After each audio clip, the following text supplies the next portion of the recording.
Hi there. Welcome to the second part of our story, Civil War Memories by Miss Lida Welsh Bender.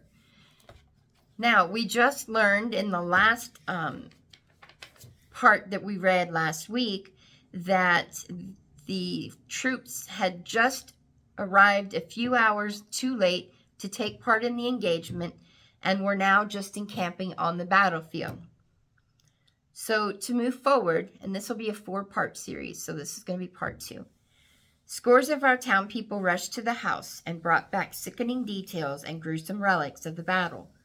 The troops were exhausted and half-starved. At once we gathered wagon loads of provisions. I remember one night in particular when in my room we worked from dusk until dawn, packing barrels and boxes with cooked food, donated by the soldiers' home folk. When we arrived or received word, we were told how joyfully that food was taken and how ravenously devoured, and we wept. Among the many touching incidents, this is one I shall never forget. An uncle, the oldest man in the regiment, whom I remember as being very bitter towards the South, took all of his share of the home-cooked food and gave it to the Confederate wounded in a field hospital. It was his boy who had been killed less than a week before by a rebel bullet. Later, he himself was wounded fatally at Fredericksburg, Virginia. During the following winter, the line of activities moved farther south, and there was little we could do for our boys. How troubled our hearts were, and how we hoped and feared from day to day. It was customary to announce a death by tolling a church bell, and during the war we knew that a double stroke when a soldier had answered his roll call for the last time. The double stroke sounded pitifully often in those days of strife. The suspense after a battle was torturing. We held our breath as we read the long lists of killed, wounded, and missing. Anxiously, we waited each time for a letter. Sometimes it would be a long, long wait because our soldier had written his last letter. When spring came again, the same old rumors brought the refugees from across the border. By this time, it had become a habit to hide our valuables, and so once more we stowed them away. One Sunday in June, Jenkins' cavalry, reconnoitering in advance of Lee's army, made us a hasty visit.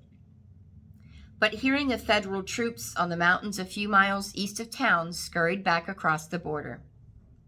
Again, the rumor that a large force of the enemy were crossing the Potomac echoed through our streets, and for a day and a night we watched the usual mad rush to get beyond the reach. At last, the rumor appeared to be well-founded. On June 23rd, 1863, just before noon, we found our streets swarming with gray-clad men. That which we had so long anticipated with dread had happened, and the enemy was at our gates. Indeed, he was well within them.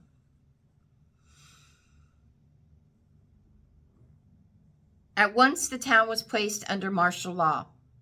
A requisition for provisions was made, and some of our returned soldiers and stay-at-homes were ordered to canvass for bread and meat, which in most cases were given very unwillingly. My father, who had been Burgess but was promptly deposed, was told by the provost marshal that the troops were under complete control and that the residents need fear no depredations, as orders had been given that no person or private property should be molested and no homes entered. But, he added, we may be repulsed, and if we have to retreat, we may not have complete control. Tell your people in that case, for their own safety, not to taunt or offer our troops any insults. I advise you also to have intoxicating liquors put well out of reach. Along the border in those days, sectional feelings were very bitter, and many families were divided. My mother had one brother and 2 sons with the Union troops and another brother with the Confederate Army. There were many other cases of the same kind. When the first company of cavalry came up our street, a neighbor, a native of Virginia and pastor of one of our churches, was sitting on his porch.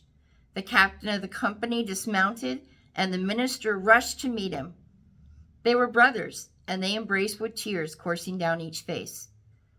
Others, friends and college mates, dismounted and greeted the minister.